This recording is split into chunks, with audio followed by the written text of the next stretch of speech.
নরবরিয়া শিব মন্দির। মন্দিরটি 500 বছরের পুরনো বলে মনে করা হয়। সেখানে নাকি শিবলিঙ্গ নড়াচড়া করে। আর আজ মহাশিবরাত্রি, মানে শিব ভক্তদের কাছে এক বিশেষ দিন। দেশ জুড়ে পালিত হবে মহাশিবরাত্রি। নরবরিয়া শিব মন্দির পশ্চিমবঙ্গের দক্ষিণ দিনাজপুর জেলায় কুসুমুন্ডি ব্লকের নরবরিয়া গ্রামে অবস্থিত। বুনিয়াদপুর থেকে নরবরিয়া শিব মন্দিরের দূরত্ব মাত্র 28 কিলোমিটার। বুনিয়াদপুর থেকে বংশারি রাস্তা মোটামুটি ভালোই, কিন্তু যেই গ্রামের রাস্তাতে আমরা ঢুকলাম, জানি না কেন হঠাৎ বাইক খারাপ হয়ে যায়। প্রবলেম সলভ করে আমরা একটু এগোতেই আমার দুই বন্ধু শিয়াল দেখতে পাই।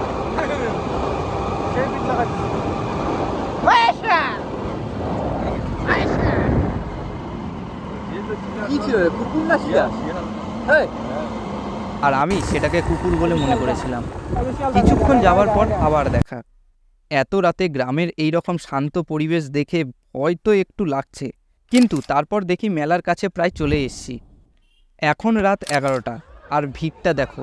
গ্রামের মেলা পরস্পরের সঙ্গে দেখা সাক্ষাৎ ও ভাব সম্মিলনের সংযোগ সেতু। মহাদেবকে না হয় একটু পরেই দেখব, আগে যাব নদীতে। এই নদীর নাম হলো টাঙ্গন নদী। নদীতে এখন তেমন জল নেই, এত শীতে শিবভক্তরা স্নান করছে। ইউজ অ্যান্ড থ্রোর যুগে মহাদেবের প্রতি এত ভালোবাসা দেখে সত্যিই খুব ভালো লাগছে। মেলার অর্থই মিলন, কথাটা এখন মনে পড়লো কারণ ফোন ঘোরাতেই দেখি আমাদের কিছু চেনা লোক এসছে। ভালোই হলো। কথায় আছে ভাগ্যবান ভাগ্যে লেখা থাকে, আর যে ভাগ্য বদলায় তাকে মহাকাল বলে। ম্যাপে আমি দেখাতে চাইছি যে পাশেই বাংলাদেশ বর্ডার, সেই কারণেই নেটওয়ার্ক প্রবলেম। চলো এবার নরবরিয়া শিব মন্দির দেখতে যাই।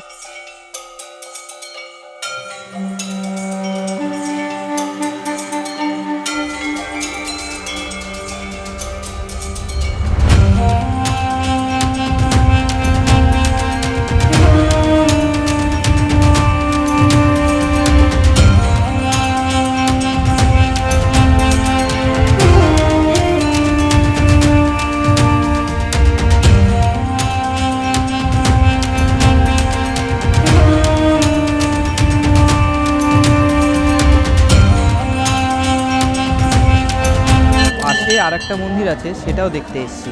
তুমিও যদি নরবরিয়া শিব মন্দির দেখতে আসতে চাও, তাহলে আমাদের মতো রাতে এসো না, সকালে এসো, আরো ভালো ভালো প্রাকৃতিক দৃশ্য দেখতে পাবে। চলে আসছি বুনিয়াদপুর।